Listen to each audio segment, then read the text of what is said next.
আসমান জমিন মাঝখানের জায়গাটা আমার আল্লাহ ওই বান্দা বান্দাদের জন্য নেকিতে সওয়াবেতে ভরিয়ে দেবে। একবার কি করে বলা যাবে না সুবহানাল্লাহ? আওয়াজ বাড়িয়ে বলা যাবে না সুবহানাল্লাহ? নারে তাকবীর! আল্লাহ সুবহানাল্লাহ।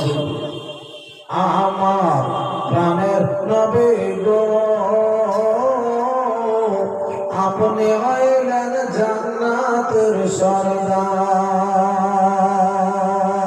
যে দেখেছে আপনাকে ধন্য সেজন পূর্ণ সে দেখা দিও জীবনে একবার। নারে তাকবীর! আলহামদুলিল্লাহ। আপনাদের ভাইরা আমার, আমি আপনাদের কাছে সর্বপ্রথম একটুখানি বলতে চাই, এই যে মাহফিলে এসেছেন বসেছেন, এটা ভালো না খারাপ? কথা বলুন।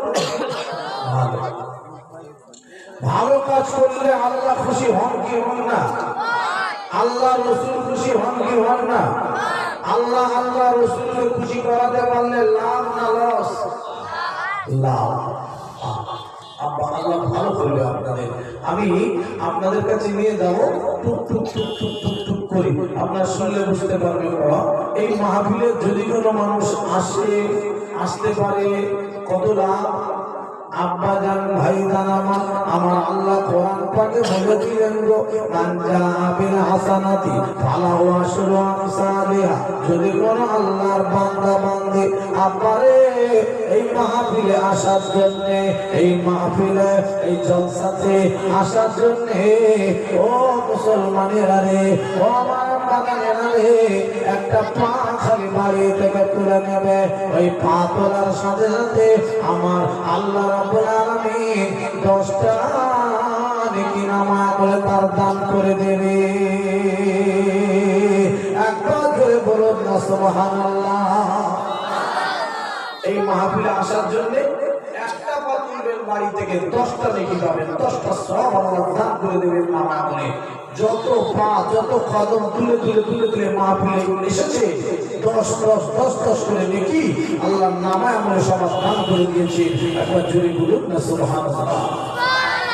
আপনাদের ভাইটা আমার এই মাহফিলে এসেছে, আর আমি এদিনকে দেখছিলাম ইউটিউব খুলেছি, দেখছি এক ভাই বলছেন আমি জীবনে কোনো গুনাহ করিনি, অন্যায় করিনি, পাপ করিনি, ভুল কাজ, আমার জীবনে কিছু ভুল কাজ হয়নি। এই কথাটা ঠিক বলেছে না ভুল বলেছে? ভুল বলেছে। আল্লাহ নবী বললেন, কেন ভুল বলেছে? নবীজি কি বলেছে শুনো। আল্লাহ নবী বললেন কুল্লু বনি আদম খাতাও। আল্লাহ নবী আর বিশ্ব নবী হাবিবুল্লাহ বলে দিয়ে গেলেন, বাবা কুল্লু মানে সমস্ত বনি আদম মানে মানুষ, কুল্লু বনি আদম খাতাও। প্রতিগ্রস্তর ভিতরে আল্লাহ নবী বললেন প্রত্যেকটা মানুষ কিছু না কিছু ভুল ভ্রান্তি ভুল ত্রুটি করে বসে। ও মুসলমানের আমার গো, আল্লাহ নবী বললেন আব্বারে ভুল করার পরে যদি কোনো মানুষ একবার আল্লাহর কাছে তওবা তিল্লাহ করে নিতে পারে, চোখের পানি ফেলে দিতে পারে, মসজিদ ঘরে ঢুকতে পারে, আল্লাহর ঘরে আমার বান্দা বান্দীরা রে, আমার ঘরে যদি একবার সেজদায় মাথা খাড়া দিতে পারো, আমি আল্লাহ রাব্বুল আলামিন সেজদা দেওয়ার সাথে সাথে তোমাদের জীবনের পাপগুলো সব আমি আল্লাহ মাফ করে দেবো। একবার করে বলা যাবে না সুবহানাল্লাহ?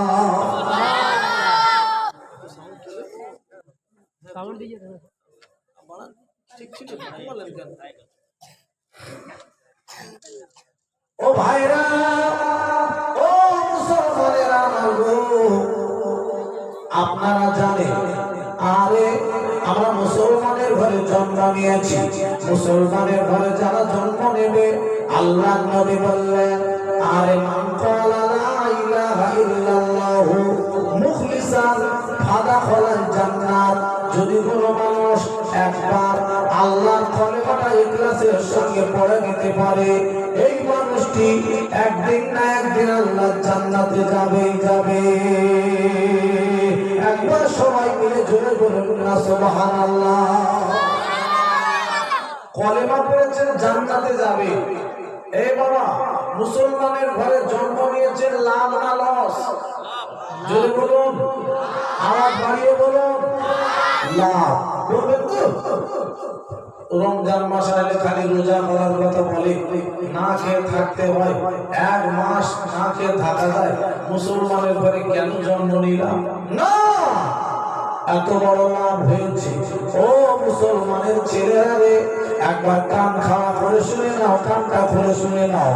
যতদিন পর্যন্ত এই পৃথিবীর জমিনে, এই নেপালের জমিনে, কলকাতার জমিনে, দিল্লির জমিনে, আমেরিকার জমিনে, ইন্ডিয়ার জমিনে, বাংলাদেশের জমিনে, আর মায়ানমারের জমিনে, পাকিস্তানের জমিনে, ও ভাইরা, একটা মুসলমান যতদিন জীবিত থাকবে, বেঁচে থাকবে, ওই মুসলমানটার জন্য আমার আল্লাহ তামাম দুনিয়াটা ঠেকে রেখে দেবে, তামাম পৃথিবীটা ঠেকে রেখে দেবে।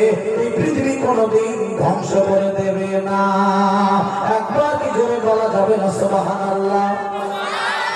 মুসলমান যেদিন তুমি চলে যাবে, মারা যাবে রে, ওই দিন আলহামদুলিল্লাহ আমার ভাই টাকা দিয়েছে, অনেক টাকা দিয়েছেন। আল্লাহ পাক আমার ভাইয়ের দান কবুল করে নেন। মাশাআল্লাহ, মাদ্রাসার জন্য আমার ভাই অনেক টাকা দান করেছে। আল্লাহ আমার ভাইয়ের হায়াত দারাজ করুন, সকলে বলি আল্লাহুম্মা আমিন। ও মুসলমানেরা, কানটা খারাপ করে শুনে নাও, মুসলমানের ঘরে জন্ম নিয়েছো, কত লাভ হয়েছে, কতটা দাম তোমার বেশি তুমি বুঝতে পারছো না। ও মুসলমানের ছেলেরা,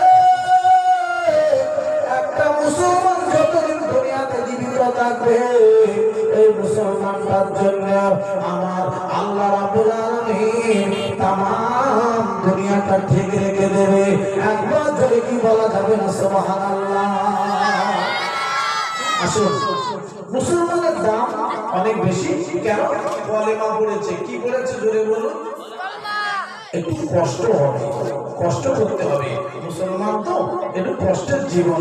আপা আরো একজন ভাই দান করেছে, আল্লাহ দানটা কবুল করে, আল্লাহ তাআলা হায়াত দারাজ করেন, আল্লাহ মা বাপের কোল জোড়া করে রেখে দিয়ে জোরে বলেন আল্লাহুম্মা আমিন। ও মুসলমানেরা, আমি একটা ওয়াজ আপনাদের কাছে বিক্রি করব, আপনার শুনলে বুঝতে পারবে তওবা করলে আল্লাহ কবুল করে।